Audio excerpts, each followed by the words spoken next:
Well, somebody who is proposing a deal that they want resurrected is Stephen Kinnock. He's the Labour MP for Aberavon, and he joins us now. Good afternoon. Good afternoon, Sarah. And we spoke to you before about your proposal that the withdrawal agreement bill, which is not it's not Theresa May's deal exactly. It's a variation of it that came out of the talks between Labour and the government, but it never actually made it before Parliament. You're suggesting, you've been pushing and campaigning, that this gets put back before Parliament. We're about to go into a 5-week suspension of Parliament. What possible route can you see that it gets back before Parliament? Yes, that's right. Tomorrow we're launching our MPs for a Deal group. Myself, Caroline Flint, Rory Stewart and Norman Lamb, and then many, many other colleagues who are saying, look, it's time to stop the madness.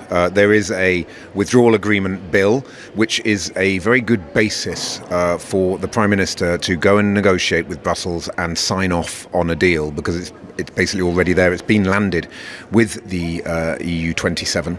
And what I think the Prime Minister should do as soon as he strikes that deal, which I think he could do by early October, is recall Parliament. It's in his gift to de-prorogue us.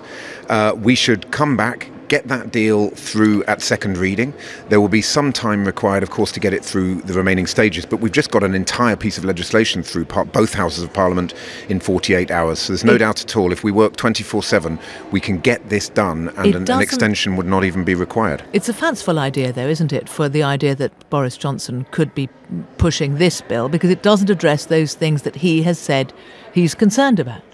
Look, he's boxed in. He's now subject to the rule of law, and the law says he has to ask for an extension at the EU summit on the 18th of October. He has said he will die in a ditch rather than do that. So his two other options are either to resign, as far as I can see it, or to do a deal. And the deal is there. Of course, it can have some changes, some tweaks. Perhaps he could negotiate a protocol with the European Union, really clarifying that nobody wants the backstop in perpetuity.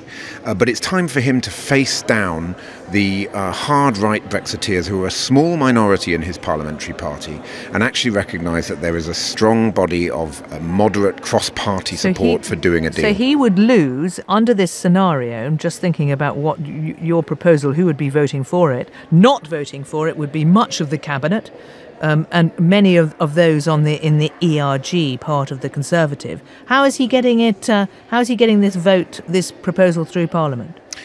Well, look, those who are in his cabinet have to recognise that the country is now in the midst of a political and constitutional crisis, and Parliament has been paralysed by its extremes. Those also who are campaigning for a second referendum have to recognise that if they want to get a referendum, we've got to get a deal over the line. We've got to get some legislation through Parliament, which they could then amend. Whip for this deal that you're talking about? I can't speak for the whips, and Sarah, as you know, trying to say what will happen is a mug's game in politics these days. I'm simply saying what should happen.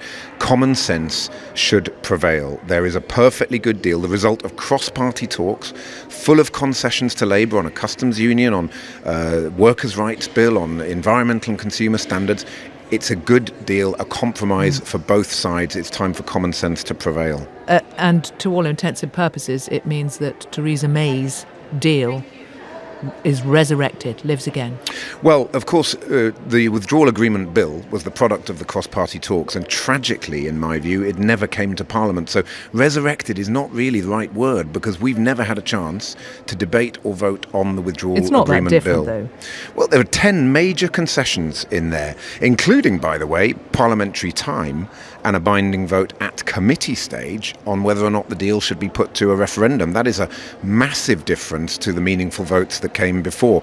That's why Labour should be backing this. That's why the Prime Minister should be saying, look, this is a compromise, and yes, there might be, certain members of the ERG who aren't happy, but for how much longer are we going to allow the tail to wag the dog?